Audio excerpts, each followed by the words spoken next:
Hi hello नमस्कार. तर माझा पहिलाच व्लॉग आहे आणि न्यू चॅनल आहे SRV व्लॉग्स. तर आम्ही आज निघालो होतो मार्लेश्वरला. लालपरीचा आमचा प्रवास सुरू झाला. मस्त निसर्ग पाहत आणि गप्पा मारत आम्ही प्रवास करत होतो. त्यानंतर आमचे काही मित्र ज्यांनी त्यांची कार आणली होती ते आमच्यासाठी वाट बघत होते, कारण की आम्ही अर्धा प्रवास बसने आणि बाकीचा उरलेला प्रवास कारने करणार होतो.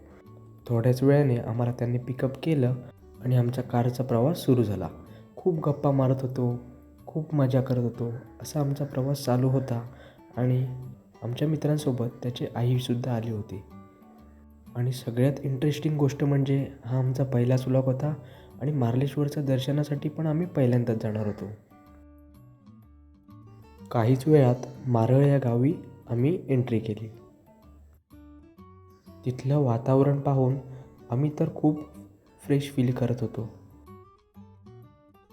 आम्ही कार पार्क केली आणि देवासाठी लागणारं साहित्य जसं की नारळ, अगरबत्ती असं सर्व घेऊन देवळाच्या दिशेला जाण्यासाठी सुरुवात केली. हर हर मार्लेश्वर.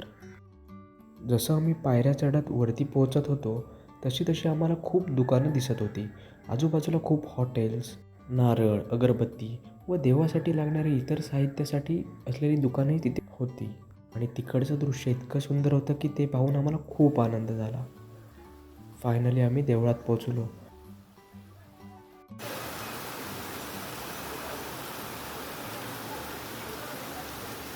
आम्ही दर्शन घेतलं आणि दर्शन घेतल्यानंतर आम्हाला इतकं प्रसन्न वाटलं की ते मी तुम्हाला शब्दात सांगूच शकत नाही.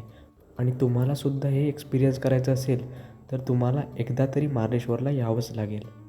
खरं तर आमची खूप इच्छा पहिल्यापासूनच होती की मार्लेश्वरला एकदा तरी व्हिजिट करावं.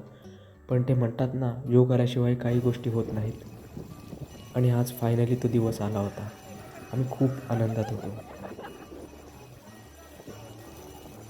आणि आता आम्ही परत आमच्या घरी निघालो.